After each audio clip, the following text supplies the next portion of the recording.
Bonjour à tous et bienvenue dans ce nouveau rendez-vous Great Place to Work, durant lequel les entreprises lauréates du palmarès sont mises à l'honneur et nous parlent de leurs bonnes pratiques.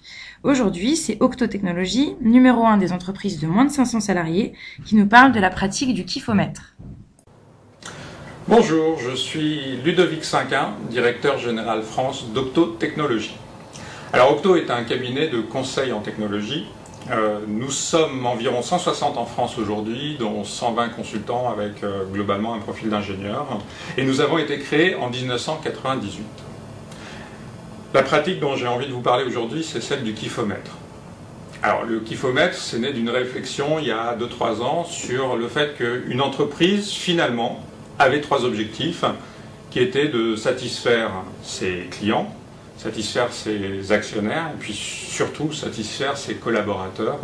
Et c'est pour ça que nous avons mis en place cet élément-là. Ce qui est important de voir, c'est que dans nos métiers, savoir attirer et fidéliser les meilleurs talents est assez essentiel parce que le marché est très compétitif. Alors comment ça marche ce kifomètre? Eh bien, tous les mois, nous envoyons une enquête sous forme de formulaire, fait de façon assez simple avec Google Forms. Et dans cette enquête, on pose 3 questions aux consultants. La première, c'est quel est votre niveau de satisfaction par rapport à votre mission actuelle? La deuxième, c'est quel est votre niveau de satisfaction par rapport à l'équipe Octo à laquelle vous appartenez? Et enfin, la troisième, c'est quel est votre niveau de satisfaction par rapport à Octo? Et les consultants sont amenés à mettre une note entre 0 et 10 sur ces 3 critères-là. Ils ont également la possibilité de remplir des champs libres. Alors qu'est-ce qu'on fait de ce kifomètre et qu'est-ce que ça nous apporte? Alors en fait ça nous apporte déjà l'occasion de mesurer quelque chose qui est important pour nous, donc le plaisir à travailler.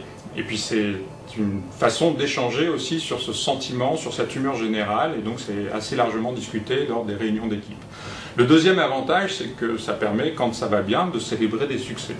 Puis le troisième avantage, c'est que ça permet d'identifier des dysfonctionnements ou des malaises. Donc, par exemple, quand le kifomètre baisse, ça donne des indications sur le fait qu'il faut qu'on fasse quelque chose pour améliorer la satisfaction des collaborateurs. Et puis enfin, les champs libres que remplissent les consultants sont souvent une mine d'informations sur comment ça se passe, comment ils vivent leur mission, et donc ça nous donne des opportunités pour agir, et ça nous donne des opportunités aussi pour aller discuter avec les gens sur les problèmes qu'ils rencontrent au quotidien. Donc c'est vraiment pour nous une façon d'alimenter notre pompe à amélioration continue chez Octo. Donc en conclusion, le kifomètre chez Octo, on kiffe. Merci.